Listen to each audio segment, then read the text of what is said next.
que é amor. O Senhor esteja convosco. Ele está no meio de nós. Proclamação do Evangelho de Jesus Cristo segundo Mateus. Glória a vós, Senhor. Naquele tempo, disse Jesus a seus discípulos: quando orardes, não useis muitas palavras como fazem os pagãos. Eles pensam que serão ouvidos por força das muitas palavras. Não sejais como eles, pois vosso Pai sabe do que precisais muito antes que vós o peçais. Vós deveis rezar assim: Pai nosso que estais nos céus, santificado seja o teu nome. Venha o teu reino. Seja feita a tua vontade, assim na terra como nos céus. O pão nosso de cada dia dá-nos hoje. Perdoa as nossas ofensas, assim como nós perdoamos a quem nos tem ofendido, e não nos deixes cair em tentação, mas livra-nos do mal. De fato, se vós perdoardes aos homens as faltas que eles cometeram, vosso Pai que está nos céus também vos perdoará. Mas, se vós não perdoardes aos homens, vosso Pai também não perdoará as faltas que vós cometestes. Palavra da salvação. Glória a vós, Senhor.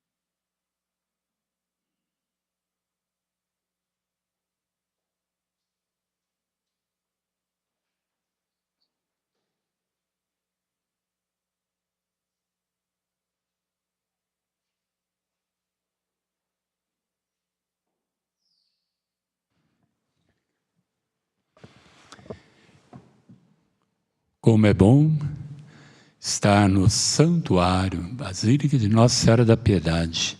Como é bom estar aqui.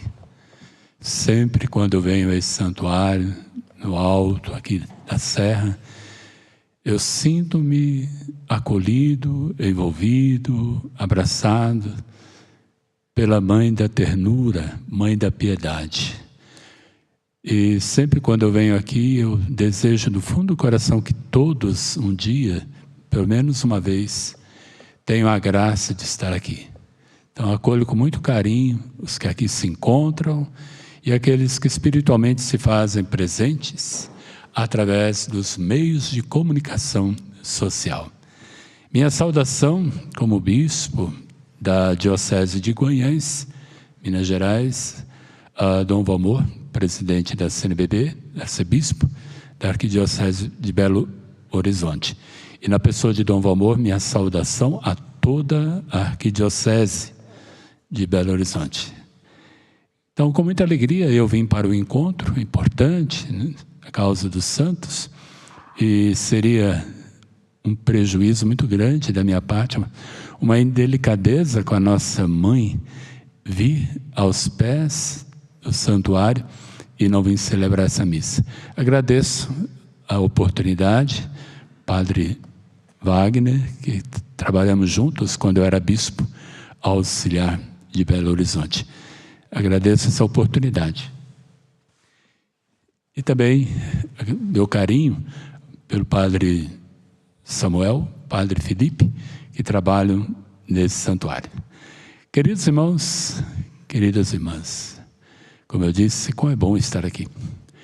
Como é bom a gente poder celebrar a Quaresma, 40 dias de oração, de jejum, de penitência, de reconciliação, de mortificação, de configuração ao Cristo, com Ele viver o mistério da paixão, morte, para com Ele celebrar também exultantes a alegria da Páscoa.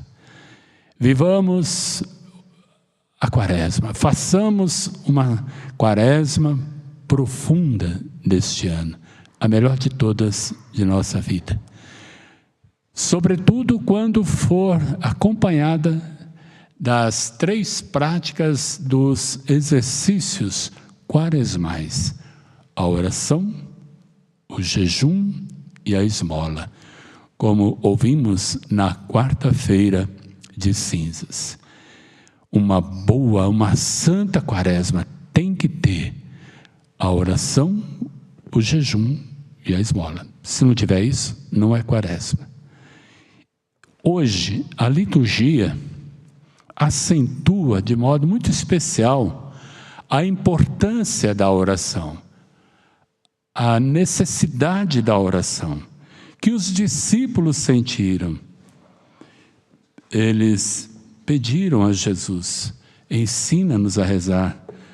E Jesus disse aos discípulos essa oração, que encontramos em Mateus, encontramos no Evangelho de Lucas. E essa oração, bem mais próxima da tradução que nós rezamos na missa, todas as missas. Hoje quero refletir, de modo breve, a oração do Senhor. Os santos da igreja nos dizem que essa oração nós devemos rezá-la com muita atenção, com muita entrega, com muita paixão, saboreando cada palavra do Pai Nosso. Porque o Pai que ouve a nossa oração e identificará a nossa oração é ensinada pelo seu Filho. Por isso, quando nós rezamos o Pai Nosso, não podemos rezar de qualquer jeito, com um pensamento longe. Tem que saborear cada palavra, porque foi nosso Senhor que nos ensinou. E a oração do Pai Nosso é para nós um projeto de vida, um modo de viver. Ao nos dirigirmos a Deus, Jesus nos ensinou como deve viver os seus discípulos. Primeiro que a oração, disse Jesus, não será ouvida porque a gente fala muitas palavras. Nós oramos e a nossa oração chega a Deus não pela quantidade das palavras, mas pela sinceridade da nossa oração. O quanto que há de verdade em cada palavra que brota de nossos lábios, porque antes é entranhada no coração. Depois ele vai dizer, antes mesmo que peçais, Deus já sabe das nossas necessidades. E aí ele vai nos ensinar, sem muitas palavras, mas direto.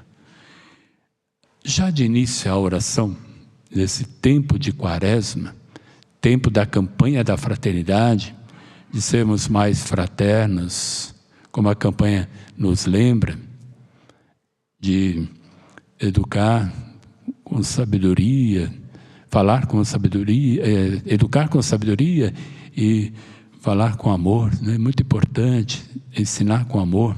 Nós precisamos da sabedoria para o ato de educar, para o ato de ensinar, para sermos mais fraternos. Nós ouvimos Jesus iniciar a oração com Pai Nosso. Pai Nosso. Não é Pai meu. Ele é Pai comum de todos nós.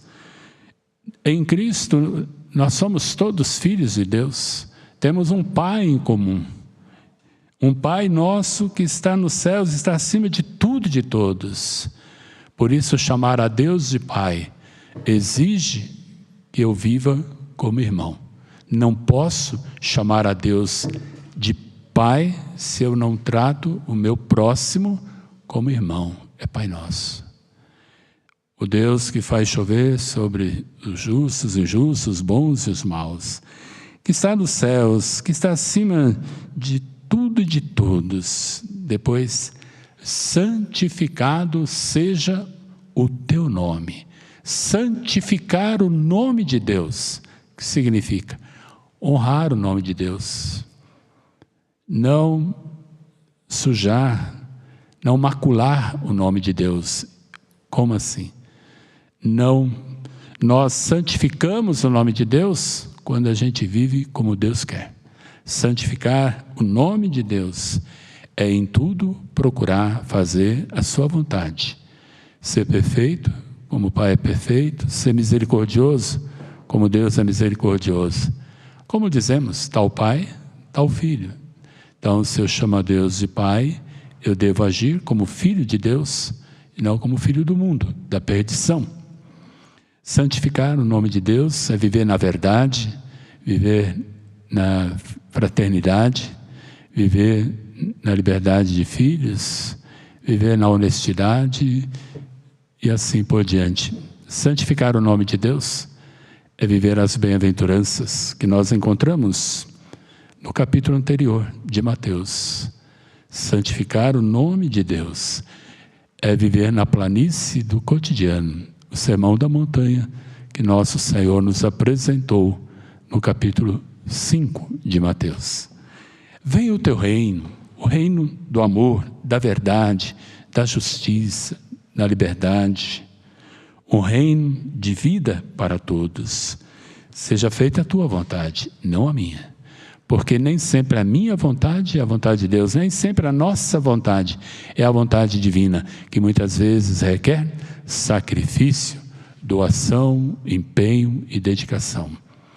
Não posso rezar o Pai Nosso se eu sou escravo das minhas vontades, mas eu devo sempre perguntar: qual é a vontade de Deus para mim nesta ou naquela situação?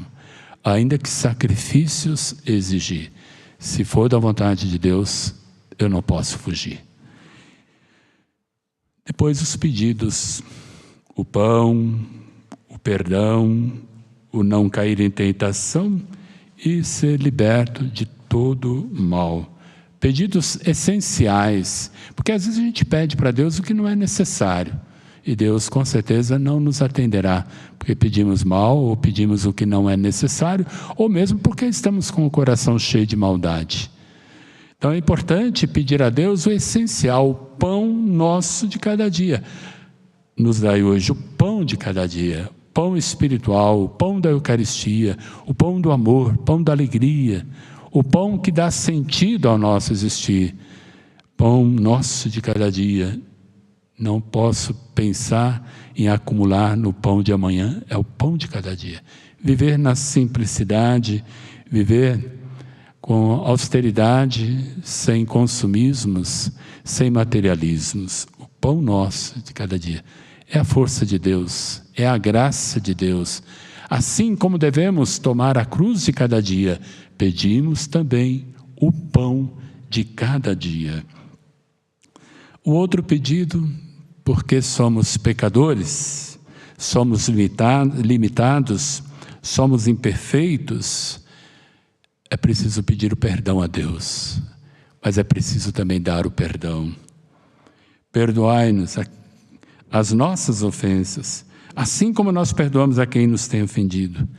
Não posso pedir perdão a Deus se eu não for capaz de perdoar meu irmão. Quem não vive o perdão não pode rezar o Pai Nosso. E talvez o perdão seja uma das exigências mais difíceis do cristianismo. Nessa quaresma, certamente alguém está com o coração apertado ou distante de alguém. Por que não a reconciliação? Pedir perdão a Deus é necessário. Viver o perdão fraterno no cotidiano também é necessário. E perdoa a quem nos tem ofendido, tanto que Jesus vai desenvolver essa súplica logo em seguida.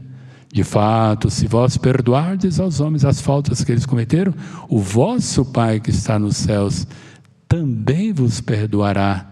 Mas se vós não perdoardes, vosso Pai também não perdoará as faltas que cometestes.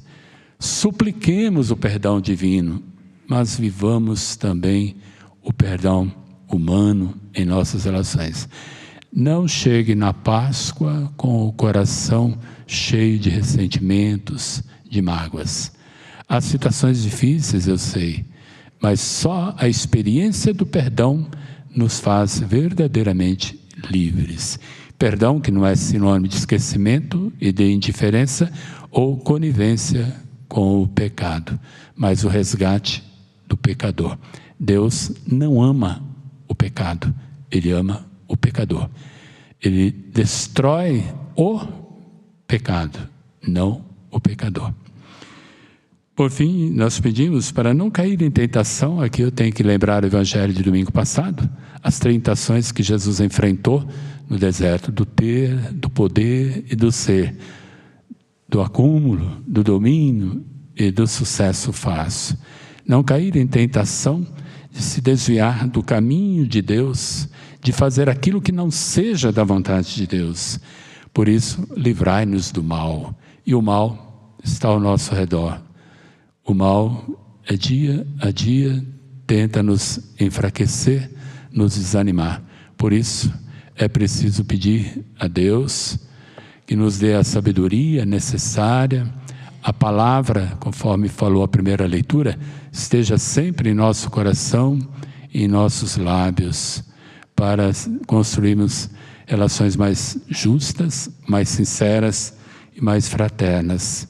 Queridos irmãos, queridas irmãs, com a igreja eu aprendi uma oração tão bonita, ouvindo aqui o Pai Nosso, a oração das orações, a oração mais importante de todos nós, porque essa oração saiu dos lábios do Senhor. Há uma oração que eu concluo, que a igreja reza assim: Senhor, dai-nos força para enfrentar as tentações, e paciência nas tribulações, e sentimento de gratidão na prosperidade. Precisamos vencer as tentações, precisamos da paciência nas tribulações, precisamos ser sempre agradecidos por tudo de bom e de maravilhoso que Deus realiza em nossa vida. Que você e eu, na próxima vez que rezar o Pai Nosso, não seja da boca para fora, mas que seja de coração, porque são palavras que nosso Senhor nos ensinou. Ele, o mestre da oração, hoje nos ensinou a rezar. Louvado seja nosso Senhor Jesus Cristo. Para sempre seja louvado.